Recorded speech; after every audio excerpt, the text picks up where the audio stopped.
Why, hello again. I'm here to demonstrate Demo 2003's lighting system, which will be integrated soon into the actual demo. I did this separately because I just needed to work on some things, fix some stuff up, and this particular lighting test basically covers like what I want from this lighting system. I My goal with it was to try to make it fit a PBR system, make it physically based. As you can see, I'm using the skybox for now for reflections, but soon I will replace it with something else, probably screw space reflections. And let's look at this cube for a minute. This cube is just a white cube. You can move around with the FOV, come real close to it if you wanted to. Just take that back. Or you can move the camera away or get really close up to it. Pan it any direction you want. This back on 10.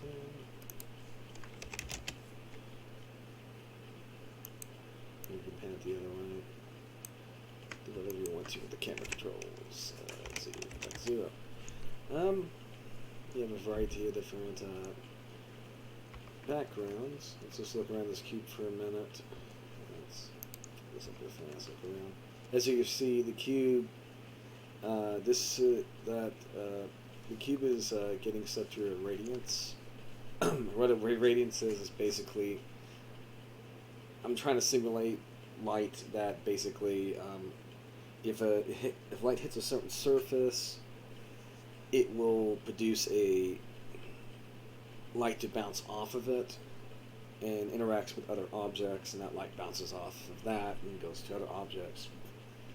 However, because I'm using rasterization, I can't technically do that because that would not work in this scenario. Now, if it was path tracing, that would be a different story.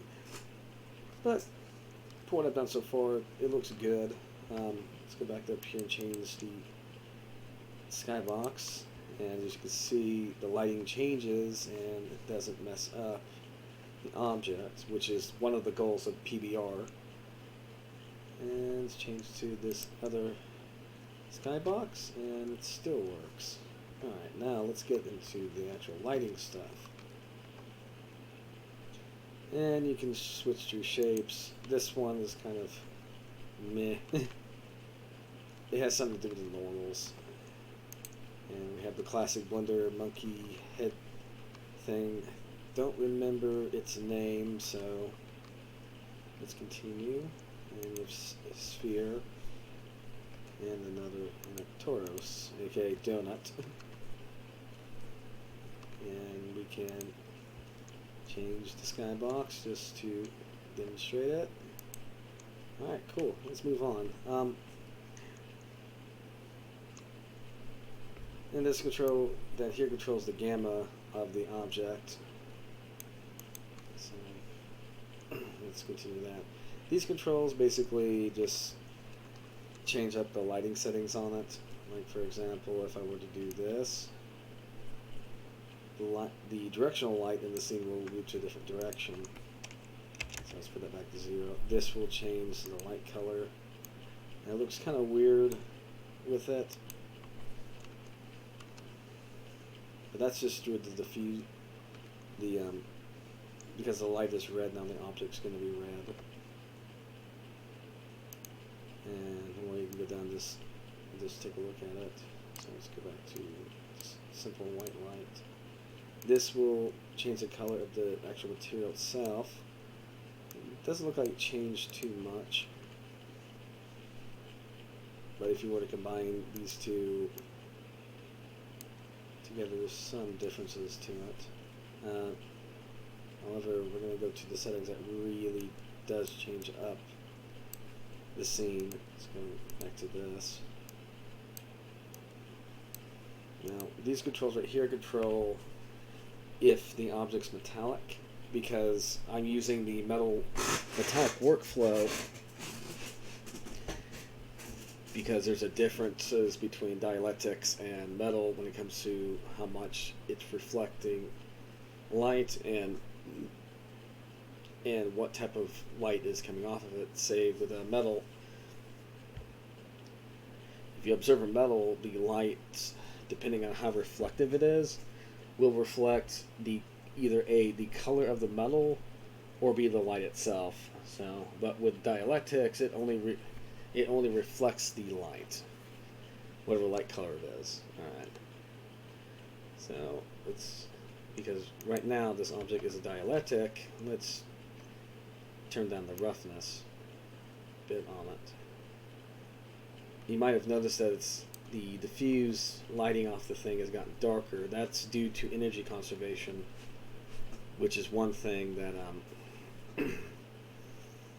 one thing you have to do with light, because if it doesn't, because what diffuse light is basically the light that goes into the surface. Specular light is the light that bounces off back at the camera. So an object is not energy conserved because it's more of a reflective material. This will look wrong if it doesn't have that. Alright. Now with reflectance, that's just how reflective the object is. If we turn it down, it becomes less reflective around here. And if we were to change to the skybox, you'll probably notice this as well. Now if this object wasn't rough, it's a little brighter and it reflects light from the scene. That's just him and thing. So let's change this to a red material. There it is. That's a red hoop. And let's make it more rough. I mean less rough, more smooth.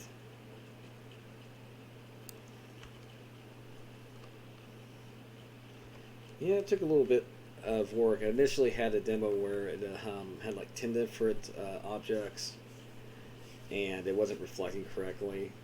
Let's do this one. Change the shape to the sphere. It's looking pretty good. Monkey.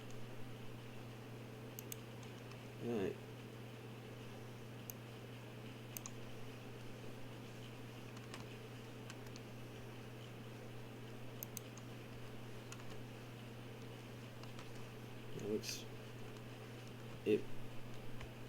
It changes according to the scene, and it doesn't look weird, hopefully. Alright, let's flip this to being a metal, which right now it's for the most part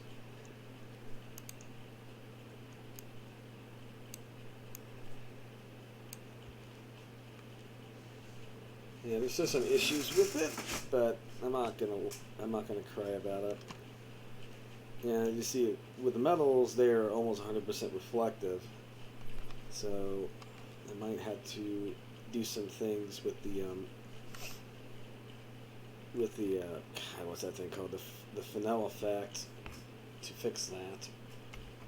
But if we were to take this down to here, to like right there. Doesn't look too bad. Metal cube. Well, what I did with this demo was just trying to figure out how the light BFD works.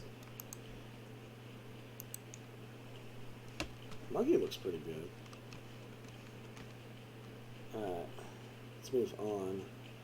Now, the second demo, which let me exit this real quick, covers textures. Instead of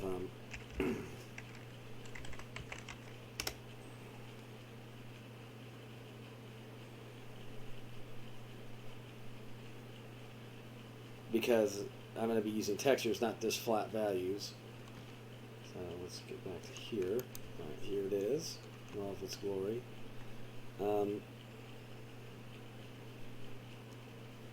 This right here is demonstrating the ocean floor, which I'm going to be using. So let's get up close and personal with it. That's nice. I do have normal mapping implemented, so I changed the skybox just to demonstrate. It still does the same as it did before, and it works pretty dang well. There are some weird oddities with it. It's probably how I'm handling it for now, and I'll definitely fix that. The monkey looks really good, in my opinion.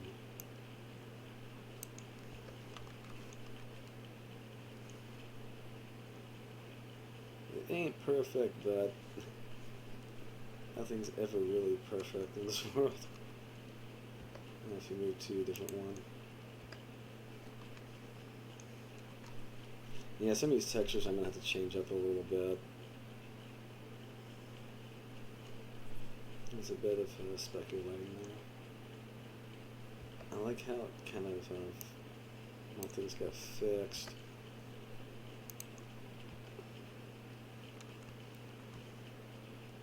And it changes into the scene. Let's go to grass.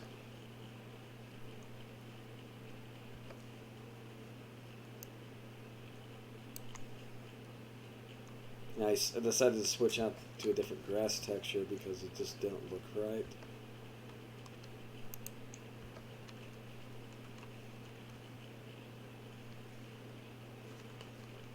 This is looking pretty good.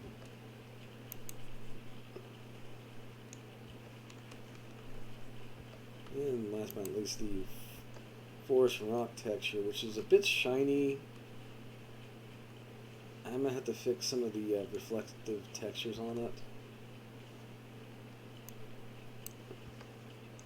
And last but not least, this example from OpenGL, I think it's in OpenGL. They use this texture for testing PBR, and it looks pretty good. It does the scene correctly. Look around it. This is what I wanted. If you switch the sphere,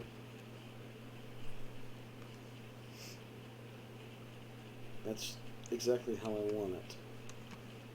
So it ain't perfect, but I think this lighting BRDF will do the job. So yeah. I will see you in the next video, which probably won't be right now because I'm going to be busy integrating this lighting BFD into the actual demo. And as soon as I get that in, I'll have a little demonstration of that.